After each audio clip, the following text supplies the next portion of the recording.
What's up, it's Kathy, and I'm back with another process video, and this one is really inspired by kind of some of the older ways that we used to scrapbook. I was looking through a lot of my Pinterest pages and saved inspiration, and I was looking through some that really reminded me of how we used to scrapbook, I don't know, even like 2 or 3 years ago, and just I don't know, this layout kind of reminded me of that technique, I guess, a little, which isn't really a technique. I don't know.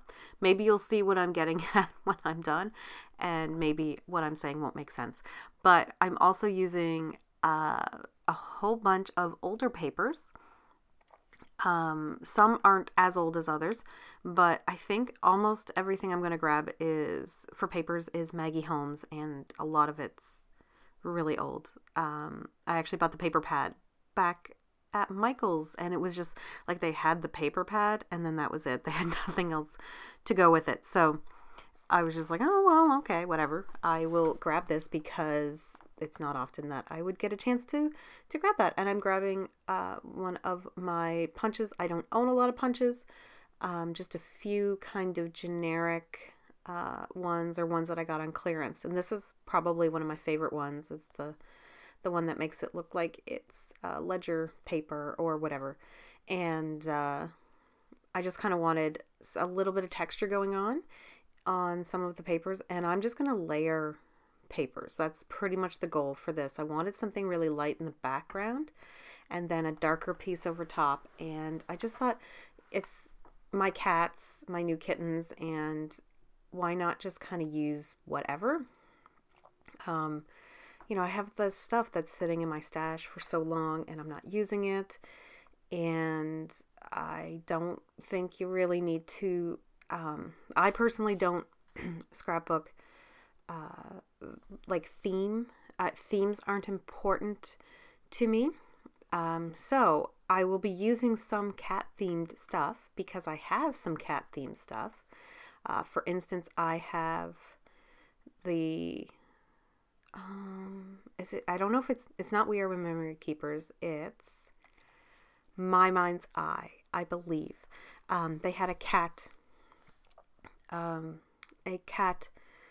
themed collection a little while ago, and it's like pink and grays and yellows and stuff like that. And I am going to use some of the chipboard, but I'm not going to use any of the paper from it because I didn't feel like it. Then I do have some of the papers from it, and I didn't even feel the need to go into that route of it being all themed. I know some people really do like making their stuff themed, so I have no problem with that type of thing. I mean, obviously, at Christmas time, I do tend to use Christmas papers or Christmas embellishments. Same with like Halloween and different birthday and stuff like that. But I'll also use everyday items, and vice versa. I can sometimes find ways to utilize themed stuff on non-themed layouts. Just because, and I mean, there's a lot of trends right now that have nothing to do with anything. One of my favorites happens to be llamas and alpacas. They're kind of interchangeable to some people in the sense that they'll call them a llama, but it'll actually be an alpaca that's on the image. But anyway, they're both adorable. And it really has nothing to do with anything. I actually have some pictures of some alpacas from going to like a petting farm. But other than that, I would still use them on anything. So I'm not really concerned about, like it doesn't have to be a picture of a unicorn for me to use a unicorn or anything like that, or that type of thing. But I know that some people do really need that, and they prefer that, and it doesn't really, whatever, however you want to scrap. So to continue what I was saying, so every paper right now is essentially a Maggie Holmes paper from older collections The paper there that says C is for Carefree and Cat actually comes from a K and Company Smash book, that like a baby one that I had, that I never finished. I didn't even come close to finishing it. I never even, in some cases, started it. So rather than keep them and never work on them, I decided to take all the papers out and just incorporate them into um, my regular stash.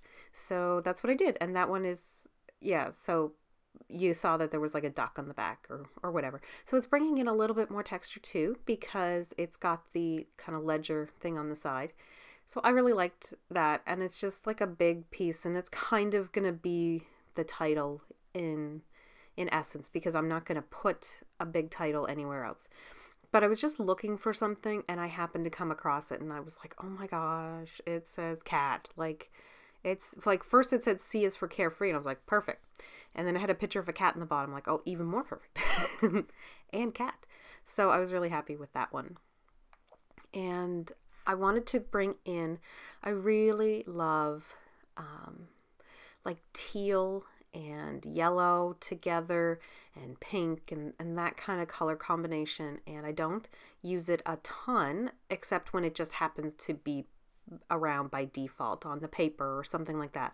So I thought I would bring in some modeling paste, and it's not something I often do. I haven't done modeling paste in a really long time, and I dyed it yellow. I first was doing it with my Heidi Swap Color Shine, and it was going to take forever and so much to get it done. So I was like, no, I'm not wasting my Heidi Swap, because I had to buy it online. So I went and got some acrylic paint, and that actually helped soften up the modeling paste, because it was a little stiff from being not used in a while.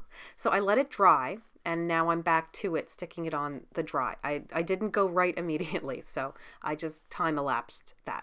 So I let it all dry. I made sure it was very thin. It wasn't too hot, piled up too high. And I do recommend spreading it with like an old credit card or gift card or something, but I did not have that laying around because I could not find my wallet. I still can't find my wallet. Anyway, so this is like, it's just one of those layouts where I'm just layering papers, and I'm not that concerned about the size or anything like that, like, or what's going on. And it just, I don't know, it just reminded me of like old Maggie Holmes layouts and stuff like that, where she would just have like papers layered and then embellishments and stuff. And I don't know, like it doesn't remind me of anything new. It reminds me of stuff that I remember seeing in like scrapbook magazines and stuff like that. But anyway, or like two peas in a bucket type like inspiration. But I don't know. It's so weird because I can't really put my finger on it. But anyway, I still like it. It still did what I wanted.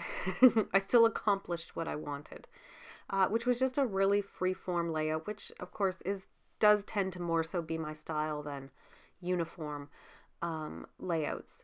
But I really like, this layout did take a long time, but for the most part, I wasn't thinking about it all that much. I had a basic idea in my head. I'd seen different ones where it was like a white paper with, you know, like something on top, like a larger piece, which is where the pink one came in, that bokeh kind of heart print. And I was really happy to get to use up not only my K & Company Smashbook paper, but two older Maggie Holmes papers that I never thought I was going to use. And that wood veneer, because it just happened to be sitting on my desk, and I thought it would be perfect, the two little hearts for the two cats and stuff. So these are the chipboard that I was talking about. And I did also grab my Cute Girl chipboard, because I have two sheets of it, and one's almost done. Like, it's only got a few things left. So I used some from that one to really, really try to get rid of a lot of it. So just trying to figure out where I want stuff, and most everything would work everywhere. I just can't decide where I want to put stuff. If that, and I'm pretty certain everyone knows what I'm talking about when you just can't figure out where you want to put your embellishments and how you want to lay it out. So you're just kind of plopping everything around. And I really wanted to use those houses because the colors went very well. And I just, they're at home with us. And right now they are indoor cats because they're too young and it's winter now. So there's no way I would let them outside. And this was one day when they were staring at, this was the first snowfall that we actually had. And so of course this would be their first snowfall, like witnessing it. And they were just staring out the window, the two of them sitting on the back of the chair, just staring out at our big, in our large like living room window. And they were just seemed to be in awe of what was going on. And it was so adorable that I just had to snap some photos. And it is hard to take photos of these girls because they like to move about so much that they just tend to blur. Or they're always in a spot where the lighting is just not conducive to good photo taking. So I'm propping a lot of stuff up with like 2 and 3 layers of fun foam because I'm kind of out of my other thicker foam squares. So I'll have to make a run to Michael's to get more adhesive because that's pretty much all I buy there now is like white cardstock and adhesive. Everything else is online. I can't help it. I have to have the new stuff for the most part. I am a little bit picky about what I do buy though. I don't go too crazy. I have to think that stuff through. But I always like to challenge myself and buy something that I'm like, I don't know if I'm ever going to use this, and just figure out a way to use it. So the top kitty, to go right back into another tangent, top kitty is Piper. Bottom kitty is Zoe. My kids named them. And they are, can't remember how old they are now, but we got them back the day before Halloween, and they were about 10 weeks old then. So they are absolutely adorable. They are litter mates, they're sisters. They are so lovable and so sweet and very affectionate and very good with the kids, and it's amazing. We lucked out again with these kittens. We always seem to get good cats, so I was happy about that.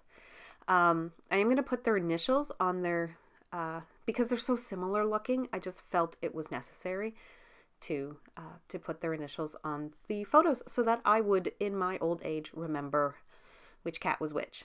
So, and I put some Heidi Swab, and I thought I was putting the black on, but I accidentally put the tinsel, which is a gray, and I don't really care. Works out fine. So, yeah, like that's all I'm going to do. I'm going to put some phrase stickers around, but after that, that's it. I'm not going to put any titles or anything else on. And I'm really happy with how it turned out. So my first layout of my kitties, and there'll probably be more as the days go. So bye.